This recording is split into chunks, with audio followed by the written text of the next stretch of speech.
आरे तुम जो छोड़ो बाह तो कौन लगाए पार। तुम जो छोड़ो कौन लगाए पार। रूह कल्याण की खातिर ही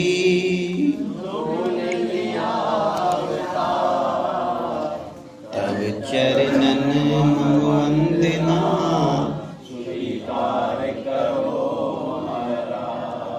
तब चरणन वंदना स्वीकार करो हमारा। सौभाग्यशाली गुरुमुख सज्जन मंडली,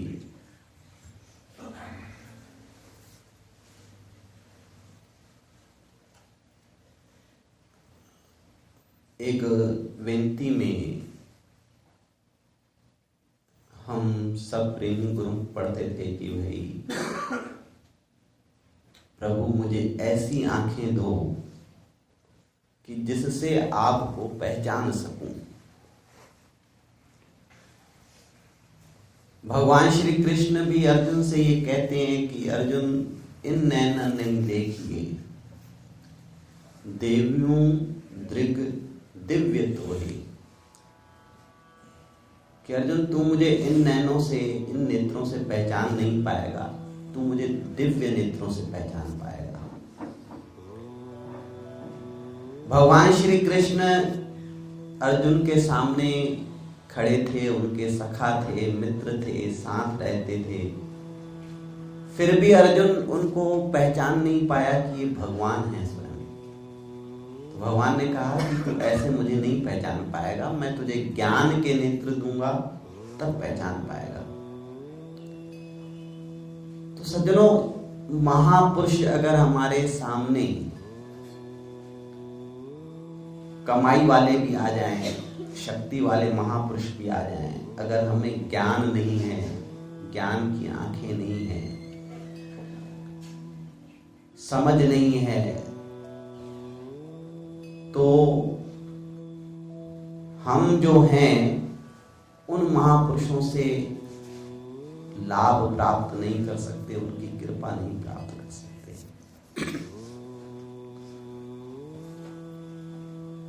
इतिहास के अंदर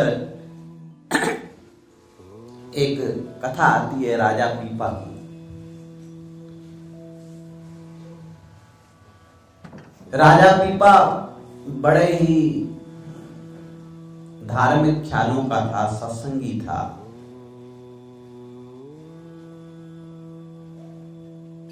बहुत उसने धर्म के काम किए, दान पुण्य किए, लेकिन गुरु धारण नहीं किया था। तो उसके दरबार में जितने भी ज्ञानी व्यक्ति थे वह सबसे पूछता कि मुझे गुरु धारण करना है, किसे गुरु धारण करूं। तो सबने उस समय भगत रविदास जी की महिमा सुन रखी थी। तो सबने कहा महाराज इस समय तो हमने भगत रविदास जी की महिमा सुन रखी है, वो पहुंचे हुए महापुरुष हैं। कितने ही साधु संतों से मिलते, उनसे भी पूछ लेते कि मुझे गुरु धारण करना है, किसे गुरु धारण करूं। तो जितने भी साधु महात्मा मिलते तो वो कहते कि इस समय जो परिपूर्ण महापुरुष हैं वो भगत रविदास है। राजा पीपा ने ये मन में सोच लिया कि मुझे भगत रविदास जी को गुरु धारण करना है। तो जब वो जाने लगे तो उनके साथ कितने ही सेनापति, मंत्री, वजीर चलने के लिए तैयार हुए। तो राजा पीपा ने कहा नहीं, मैं गुरु धारण करने जा रहा हूं, मैं अकेले जाऊंगा, आपको किसी को साथ नहीं ले जाऊंगा, मैं अकेले जाऊंगा। राजा पीपा अकेले भगत रविदास जी की कुटिया पर पहुंचे और भेंट रख करके मत्था टेका। उस समय भगत रविदास जी मोची का काम किया करते थे, जूते सिल रहे थे।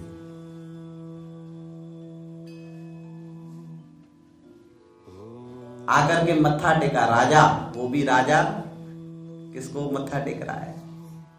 मोची को। क्या श्रद्धा रही होगी उसकी, राजा की भी। आप विचार करके देखो, क्या श्रद्धा रही होगी, क्या विश्वास रहा होगा। फिर भी देखो, हमारा विश्वास जो है ना, वो कहीं ना कहीं हमारा मन हमें धोखा दे जाता है। मन इसलिए धोखा देता है क्योंकि ज्ञान नहीं है, ज्ञान के नेत्र नहीं है, हमें समझ नहीं है, विवेक नहीं है, इसलिए मन हमें धोखा देकर चले जाता है। अवसर तो ऐसे बहुत आते हैं कि हमारी झोलियां जो हैं रहमतों से भर जाए।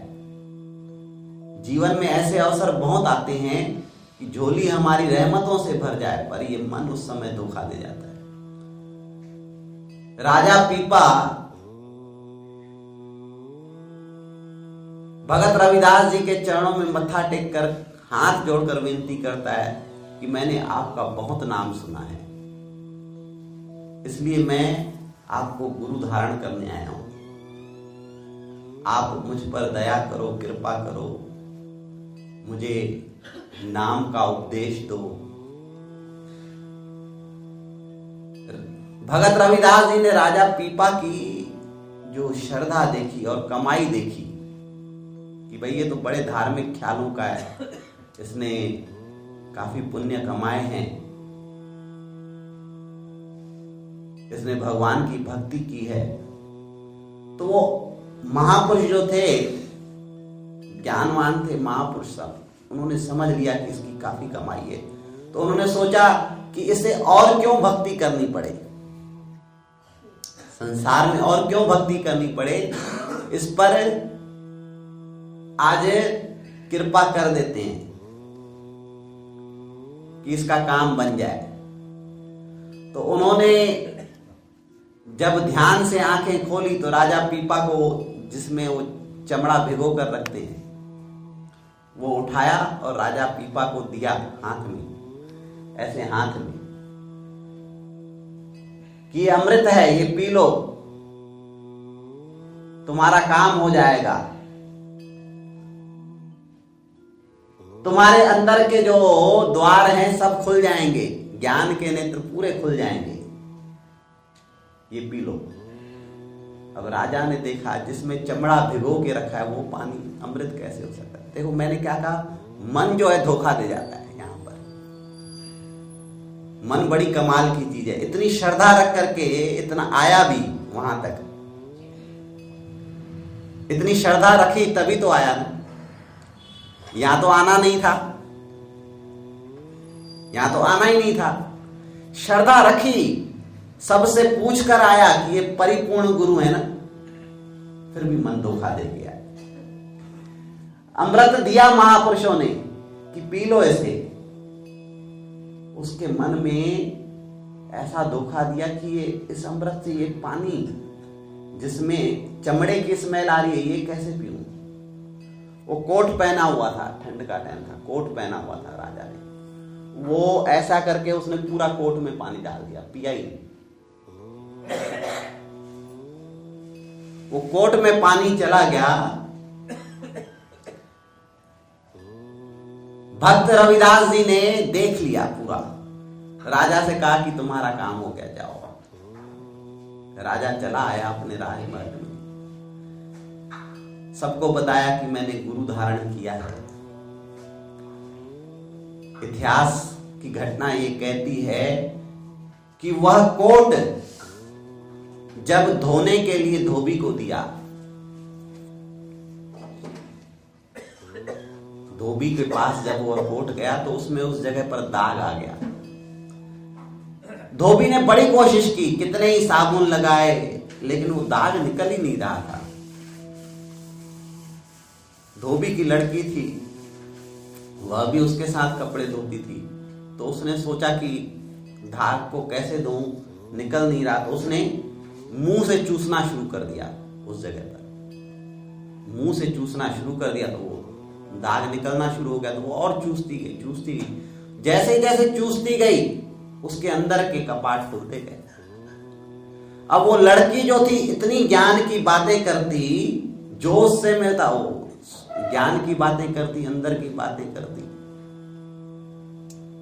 सारे राज्य में खबर फैलती गई कि धोबी की लड़की जो है बड़ी ज्ञान की बातें करती है, बड़ी पहुंची हुई है। राजा तक ये बात पहुंची। राजा ने उसे बुलाया, कहा बेटा हमने सुना है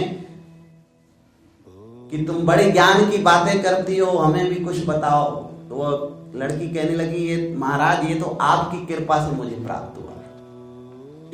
राजा हैरान, मेरी कृपा से कैसे, मेरी कृपा से कैसे प्राप्त हुआ? वो लड़की कहती है, जो आपके कोट में दाग था वो छूट नहीं रहा था, तो मैंने उसे चूसना शुरू किया। तो उससे मेरे अंदर के जो नेत्र थे, कपाट थे, वो द्वार थे, वो खुलने शुरू हो गए। अंदर के द्वार खुलने शुरू हो गए। बस मुझे तो उसी से ज्ञान प्राप्त हुआ, मैंने तो कोई कमाई नहीं की।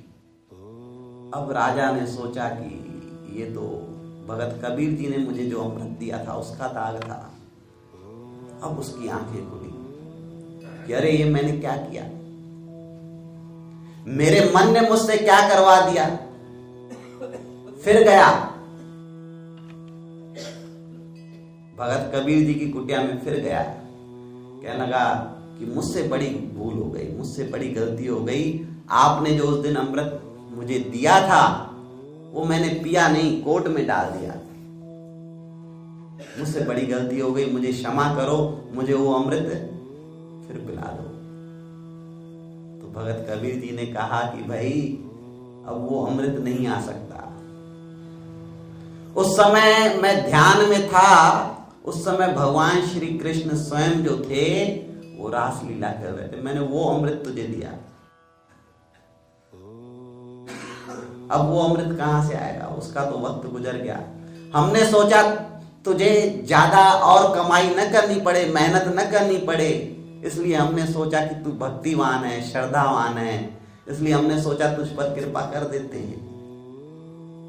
पर अफसोस कि तूने उस कृपा को समझा नहीं।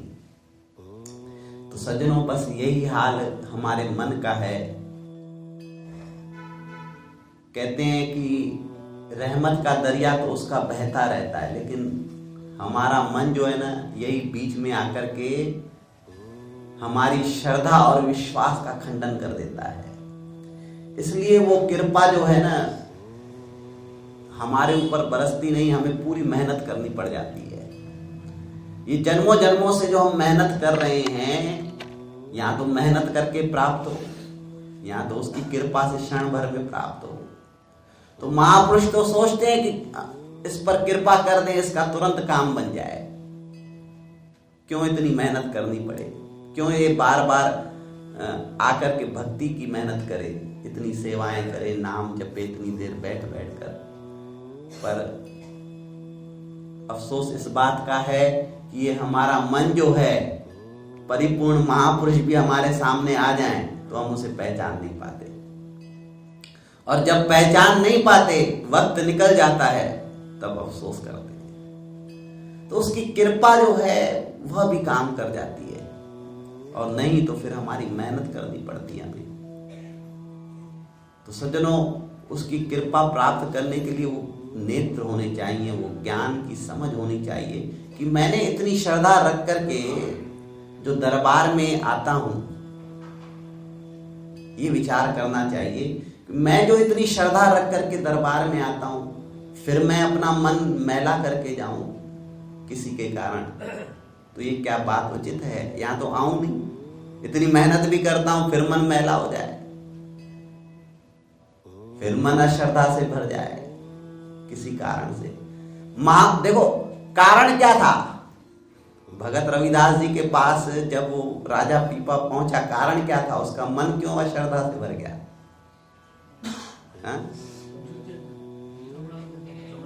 चमड़े का पानी देख करके। देखो, हर शब्दों में गहराई होती है।